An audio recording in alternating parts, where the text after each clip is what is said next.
Let's talk about long-term contracts. Unless you have the clout of a global marketing agency, avoid trying to lock your client into long-term contracts. And I'm not a global agency, you're not a global agency, so avoid even toying with long-term contracts. Month to month is best. And here are a few different bullet points on why that's the case. So use the month-to-month arrangement to your advantage, letting the client know that you intend to earn their business by way of performance every single month. And that's like a really, really big selling point that I give to my clients every time going into a relationship. And like, if they don't ask me about month to month, I make sure to say it. I say like, why would I want to be stuck in a relationship that's not working? Why would I want you to be stuck in a relationship that's not working? It's not what anybody wants. It just doesn't make sense. I tell the client, like, I don't want to just have your business for the next year undeservedly. Like, I know that if I perform and my team performs for you, we're going to earn your business every month. And that really shows the client that you have a great deal of sophistication and maturity when it comes to your approach to the relationship. Not only how you respond if a client asks you about long-term contracts, you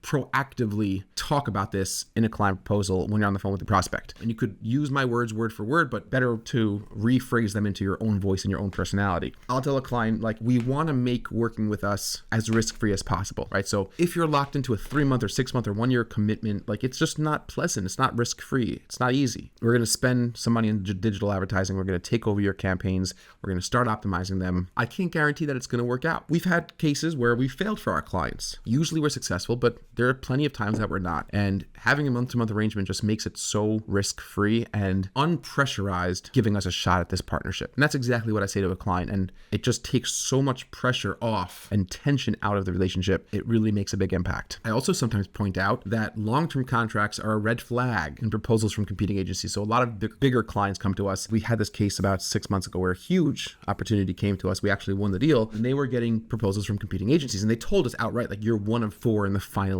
that we've been interviewing. And this has won us big deals in the past. Like, this client had told me that, like, one of the other agencies was asking for a long-term contract. Side point, I never talk down about other agencies. Never. Don't do it. You have nothing to gain by talking down about another agency. So I said, honestly, I don't know much about that agency. I actually did know quite a good deal about that agency, and they were a good agency. Why would a service business like ours ask you to be locked into a long-term contract, right? I said, like, my agency and this other agency that's competing for your business, we're not making upfront investments into your business. Like, we're not going to be losing money on any month. Like, we're structured to be profitable and to make money on you in the first month. So I don't understand what basis there is to lock you into a long-term contract. And you're just confused, right? Like, you just take a confused look, and that makes a big impact, and it's a very sensible argument. It just doesn't make sense. And that's sort of nothing aggressive. Like, when you're in the proposal stage, setting up these billing arrangements, you have to understand, like, psychologically, when anybody is about to pay for something, even if you're going to sign up for a cheap monthly subscription to a software, there's psychological tension. Like, there's all these natural defense mechanisms. So you want to be as pleasant and as non-combative and as non-confrontational in all your billing arrangements, proposals, discussions as much as possible. I mean, you could practice what I just went over with you, which is like, oh, like, that's a little confusing. Like, why would an agency want to lock you into a long-term contract? That doesn't make any sense. Like, they're going to be profiting off you. I'm going to be profiting off you. Like, that doesn't come naturally to me. My tone of voice is naturally combative, I guess. Or, like, I have a very aggressive confrontational tone of voice. Like, I've always had it my whole life. So, like, being able to put on that tone of voice, and I don't do it perfectly. I know people who do it perfectly, and it's like, I admire it. Practice it. Like, I have practiced it. Don't be ashamed to practice it in front of a mirror. Don't be afraid to practice it to your partner or spouse, girlfriend, boyfriend, whatever. It's worth it because this stuff makes a difference. And likability is probably 75 to 80% of winning a contract. It's just like, do they like you? Do they feel comfortable with you? Do they feel emotionally that they want to work with you? It's a big part of winning a contract. Even if you were to,